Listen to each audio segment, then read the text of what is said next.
Place à la grande interview sur CNews et Europe 1. Bonjour à vous, Carl Olive. Bonjour, Sonia Mabrouk. Et bienvenue, vous êtes député Renaissance des Yvelines, ancien maire emblématique de la ville de Poissy. Vous êtes aussi un proche du président de la République. Des faits et des actes antisémites qui se multiplient un peu partout, Carl Olive. Des étoiles de David sur les murs de certaines maisons. Une peur aussi qui se diffuse notamment en France. Gérald Darmanin annonce des interpellations. Mais a-t-on vraiment les moyens de protéger les Français juifs, sachant qu'on ne peut pas mettre un policier derrière chacun de nos concitoyens de confession juive? Il faut protéger tous les Français. Et aujourd'hui, ce que vivent les amis de confession juive est insupportable. Vous le savez, je me suis rendu en Israël il y a quelques jours maintenant. Ce dont je m'aperçois, c'est qu'en fait, il faut qu'on soit très vigilant sur les secousses, sur les réponses presque sismiques, sur les rebondissements qu'on peut avoir sur nos territoires. Et c'est ce qui est en train de malheureusement se passer. En Israël, j'ai assisté à deux choses. D'abord, il faut vraiment rappeler que le Hamas est une organisation terroriste. Il faut vraiment rappeler que le Hamas est une organisation terroriste. J'ai assisté là-bas à des scènes incroyables. L'odeur de la mort suintait centimètre carré par centimètre carré.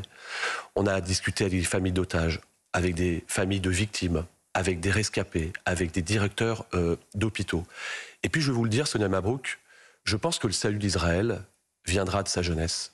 Une jeunesse exemplaire. 30% de la population israélienne, de 10 millions d'habitants, a moins de 18 ans, rendez-vous compte. Aujourd'hui, pour moi, la jeunesse israélienne est ambassadeur, est prescripteur, et je pense que le salut viendra de cette jeunesse. Et en Europe, et singulièrement en France, Carl Olive, quel est le terreau de cet antisémitisme? Par exemple, pour Éric Zemmour, ce sont les banlieues, dit-il, islamisées qui fournissent ce terreau. Voici la réaction du premier secrétaire du PS, Olivier Faure, sur les réseaux sociaux. On va la voir s'afficher. Il dit « On se souvient bien de Mohamed Pétain, racaille de Fichi ». Comment vous réagissez? Olivier Faure, comme d'habitude, a raté une occasion de se taire. Je pense qu'aujourd'hui, par les temps qui courent, on devrait être vraiment dans une concorde nationale et on devrait prendre la mesure du danger qui nous guette. Mais quel est le terreau par rapport à ces engagements terroristes? Parce qu'il n'y a pas d'autre mot. On est tous responsables. Quel est le terreau? On est tous responsables.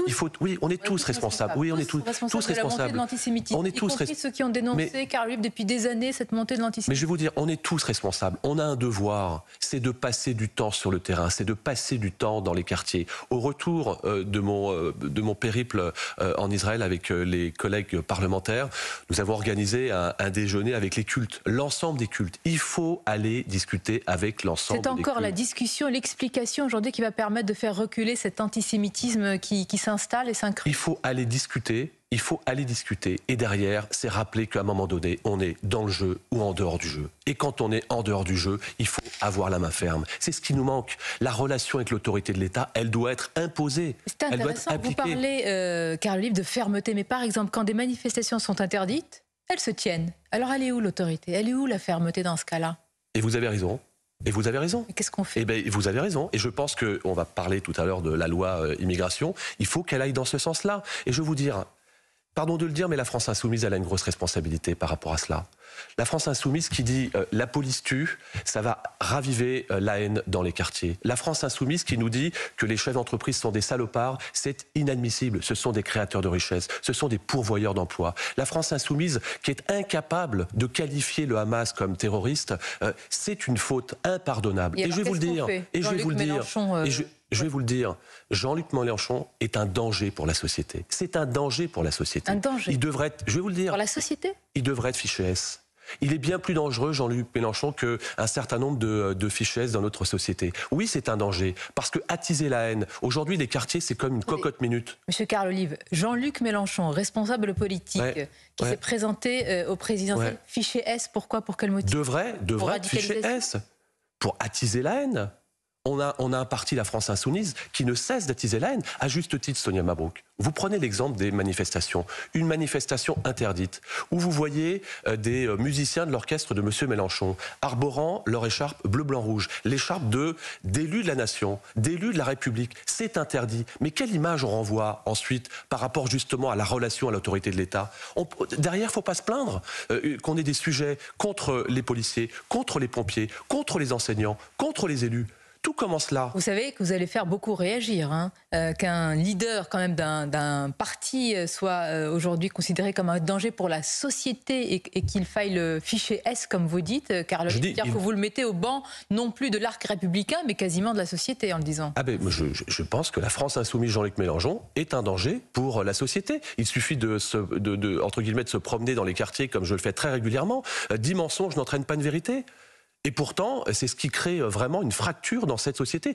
Évidemment qu'il n'est pas le seul responsable. Évidemment qu'il n'est pas le seul responsable. Mais si chacun et chacune prenions la mesure de ce qui se passe actuellement à l'échelle internationale, disons les choses. Les ramifications qu'on a connues, l'attentat contre M. Paty, l'attentat contre M. Bernard, les 2 supporters suédois tués à Bruxelles. Ni plus ni moins, on a encore une fois ces réponses que j'appelle sismiques de ce qu'on connaît aujourd'hui sur l'État d'Israël. Qui donne les, en tous les cas, je ne sais pas si sur les bonnes réponses, mais qui donne les réponses qui correspondent aux souhaits et à la volonté des Français? Quand on regarde un sondage, alors il est vrai que la présidentielle, car le livre est encore loin, mais enfin quand même, c'est assez édifiant la une du Figaro ce matin, où on voit Marine Le Pen au premier tour qui flirte et même dépasse la barre des 30%. Qu'est-ce qui explique, selon vous, ce score impressionnant de la candidate du RN? D'abord, les Français, quand on est sur le terrain, réclament de la protection, de la sécurité. Il faut arrêter d'osciller entre ce sentiment d'impunité d'un côté et de laxisme de l'autre. Qui oscille? Qui fait du regardez ce qui se passe dans les collectivités. Enfin, il n'y a pas besoin d'être d'extrême droite pour prendre des décisions qui soient des décisions justes et fermes. Quand je prends la décision de mettre des cautions mariage pour empêcher les rodéos et les incivilités à l'intérieur de l'hôtel de ville, ça fonctionne. Quand je mets un pouvoir d'achat citoyen, en échange de quoi on offre 30 € de réduction pour les associations sportives, 50 € pour la culture, je demande simplement qu'on ait un pouvoir citoyen. Et les Français le comprennent. Et je ne suis pas d'extrême droite. Et je vais vous dire... Pourtant, vous êtes traité... je le rappelle, de tous les noms, entre guillemets, justement. Oui, mais ça, c'est pas grave. On fait 75% aux élections, tout simplement parce que aimer les gens, ça s'apprend pas dans le dictionnaire. Respecter les gens, ça s'apprend pas dans le dictionnaire. Y compris dans les quartiers qui sont stigmatisés bien trop souvent. Bon, alors, vous affichez votre fermeté, Carl Olive, y compris quand vous étiez maire, et pourtant, c'est Marine Le Pen qui repart, pardonnez-moi l'expression, les poches pleines, apparemment, d'intention de vote. Est-ce qu'elle est passée de la patronne du parti de la colère à la patronne du parti de l'ordre et de l'autorité? D'abord, Marine Le Pen, elle est très maligne. Elle est très politique. C'est un métier. Moins elle parle et plus elle monte. Et c'est vrai qu'elle est bien servie. Quand la France insoumise passe son temps à faire du tapage, à faire des meetings à ciel ouvert à l'Assemblée nationale, le Front National n'a pas besoin de la ramener, entre guillemets. Donc l'épouvantail de la République, ce n'est plus elle? Je pense que l'épouvantail de la République, oui, ça a bien changé. Après, il faut être juste vigilant, parce que parfois c'est un peu les charlots en liberté. Quand j'entends dire M. Jacobelli, vice-président du Rassemblement national, parler à un de nos collègues de l'Assemblée nationale, majorité présidentielle, Belkir Belhaddad, de racaille. Bon voilà, quand on voit M. de Fournas parler à une personne d'origine africaine, lui dire rentre en Afrique, voilà. Quand ils sont sous contrôle. M. Thomas Porte dans une manifestation interdite avec le ballon, puis avec mais la dernière, où interrogé par le journaliste Frédéric Aziza, lâche que c'est le terrorisme d'État d'Israël qui a provoqué tout cela. Mais c'est insupportable. Et c'est insupportable. Et on se demande pourquoi Madame Le Pen monte dans les sondages. Vous avez en partie la réponse. Vous avez dit tout à l'heure qu'elle était maligne, je reprends vos mots, Carl Olive. L'est-elle aussi sur le projet de loi immigration? Parce que Marine Le Pen a lâché que si finalement l'article 3 sur les fameux travailleurs dans les métiers en tension était retiré, banco, elle vote le texte. Donc oui. Vous lui dites merci? Non, moi je dis pas merci à Madame Le Pen, je dis juste il faut qu'on soit tous vigilants. Et j'envoie un message aux collègues LR qui réfléchissent bien quand même sur ce texte sur l'immigration. Il y a déjà eu un faux bond d'un certain nombre de leur part sur le projet de loi retraite. Il y a très longtemps que les LR parlent d'immigration, comme ils ont pendant très longtemps parlé des retraites. Attention qu'une fois de plus, Marine Le Pen ne tire pas les marrons du feu. Moi je souhaite que ce texte aille au bout. Et je vais vous le dire, Madame. Mais il peut aller au bout avec, grâce à Marine Le Pen. Je ne dis pas grâce à Marine Le Pen, mais il faudra aussi aller chercher... votre majorité. Mais de toute façon, Marine Le Pen... Vous n'allez pas lui dire non merci, nous n'en avons pas besoin. Madame Mabrouk, Madame Le Pen, comme les gens et les filles qui sont, vous l'aurez compris, pas spécialement mes amis politiques, sont des gens légitimes qui ont été élus au même titre que les 577 députés. Je dis simplement que ce texte, il doit aller au bout. Et j'espère bien, je vous le dis... Avec l'article 3 J'espère qu'il n'y aura pas de 49.3 sur ce texte. Ah oui. Ça en fait combien d'ailleurs depuis 49. Moi, je ne souhaite pas qu'il y ait de 49.3 sur ce texte. Il est fixé du 11 au 22 décembre prochain à l'Assemblée nationale. Il y aura peut-être des milliers d'amendements que la France insoumise ou la farce insoumise aura mis sur table.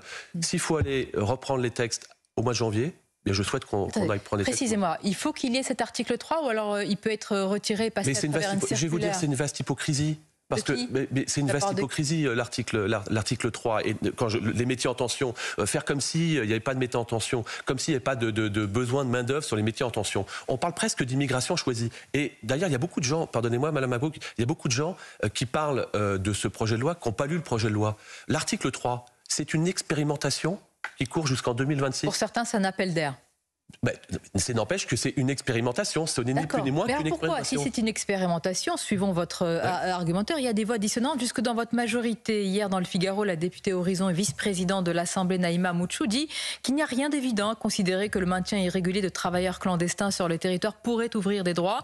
Elle ajoute, c'est une forme d'encouragement à l'immigration clandestine, alors que notre priorité doit être la lutte contre l'immigration illégale. Elle n'a pas compris ce que vous dites ? Non, je vais vous dire, moi je pense quand on sonde le terrain, je vous donne 2 exemples. La patronne des urgences pédiatriques à l'hôpital Poissy-Saint-Germain, c'est bien d'avoir des exemples du terrain, me dit mais on en a besoin de ces métiers en tension parce que nous on a des difficultés à recruter. Alors certes le numerus clausus est parti dans le domaine hospitalier, mais il faudra une dizaine d'années avant de retrouver effectivement les recrutements. On a besoin d'un certain nombre de personnels. C'est une question de timing. Est-ce que c'est le moment de donner ce signal? C'est la seule question qui vaille en politique. Mais il n'y a jamais de moment, Madame Mabrouk. Il est souvent trop tôt et jamais trop tard. Donc il n'y a pas de moment particulier. Il faut le faire. Il faut avoir le courage de pouvoir mettre sur table un projet de loi qui est un projet à la fois équilibré. C'est pas fromage ou dessert, c'est fromage et dessert. Et je pense que les Français l'ont très bien compris. Est-ce qu'il n'y a pas une indigestion de la part des Français, puisque le fromage et dessert, est-ce que cette loi vraiment va permettre de régler certains problèmes? Gérald Darmanin est allé jusqu'à dire que ça aurait pu éviter peut-être certains actes terroristes. En tout cas, ce que je constate, c'est que Gérald Darmanin, qui sera au banc, qui dès la semaine prochaine pourra être en commission, passer beaucoup de temps, il a raison d'afficher ce que bon nombre pense tout bas. Et il est important, effectivement, de montrer qu'il y a une voie pour mettre en place ce texte. Mais encore une fois, moi, je souhaite que ce texte aille au bout. Bon. On a compris que vous n'êtes pas adepte du en même temps. C'est-à-dire, moi, je suis adepte du terrain. Oui. Moi, je ne suis pas un professionnel de la politique, je suis un professionnel du terrain. Très bien. Donc, effectivement, j'écoute les Français. Pas en mono, en stéréo. Oui, j'imagine que vous n'avez jamais écrit une lettre en écriture inclusive. Ah non, ça risque pas. Ah, à ce point. Non, je rejoins ce qu'a dit le président de la République. Qu'est-ce qu'il a dit d'ailleurs? Parce qu'en réalité, il a dit qu'il n'était pas adepte, on a bien compris, de l'écriture inclusive, mais il y a ce que dit quelques heures après la ministre de la Culture, Rima Abdul-Malek au Sénat, qui estime que les propositions des LR pour interdire l'écriture inclusive sont excessives. Il y a ce que dit il y a quelques mois la ministre de l'Enseignement supérieur qui n'a rien contre l'écriture inclusive à l'université. Franchement, qui tient la plume du stylo? Non mais attendez, je vais vous dire, franchement, on n'a pas autre chose à penser en ce moment. C'est Emmanuel Macron. Non mais je vous le dis. Non, c'est pas Emmanuel Macron. C'est l'écriture. Non mais l'écriture inclusive, c'est pas Emmanuel Macron. Ah, vous voulez dire au Sénat? L'écriture inclusive, c'est pas Emmanuel Macron. Non mais il s'est exprimé sur ce sujet, sur la langue française. Évidemment, il y a eu un projet de loi sur le sujet. Est-ce qu'il est pour l'interdiction? Moi, je suis profondément amoureux de mon pays, des langues de mon pays, des lumières. Je n'ai aucun doute là-dessus. Des lumières. Est-ce qu'il faut interdire l'écriture inclusive à l'université, dans les administrations? Mais moi, à titre personnel, je suis favorable à l'interdiction de l'écriture inclusive. Je suis favorable. Et commençons déjà par apprendre à écrire français, à comprendre le français, à parler et à compter. Et vous verrez, ça sera bien plus important et bien plus ressenti positivement. Vous avez raison, car lui va parler sans s'invectiver et sans violence, y compris dans le domaine du football. Vous êtes un grand fan de football, ancien journaliste sportif. 3 jours après le report du match au MOL, suite à l'attaque du bus lyonnais et à la blessure de l'entraîneur, l'exécutif a l'impression qu'il renvoie la balle au club et à la ligue de football. Ces événements sont d'une grande gravité. Comment vous réagissez? Très mal pour l'amoureux de sport que je suis, très mal par rapport, encore une fois, à la caisse de résonance qu'on peut ressentir sur le terrain. C'est inadmissible. Et j'entends bien, alors on va parler de responsabilité, mais j'entends bien que les auteurs de cela puissent être bannis à vie. C'est pas pendant quelques mois, c'est à vie. Et puis derrière, il y aura les responsabilités. L'organisation à l'interne dans les stades, c'est effectivement la Ligue de football professionnel. À l'extérieur, c'est le droit public, la préfecture. Chacun va partager ses responsabilités. Mais à un moment donné, on ne va pas se cacher derrière son petit doigt. Ça suffit.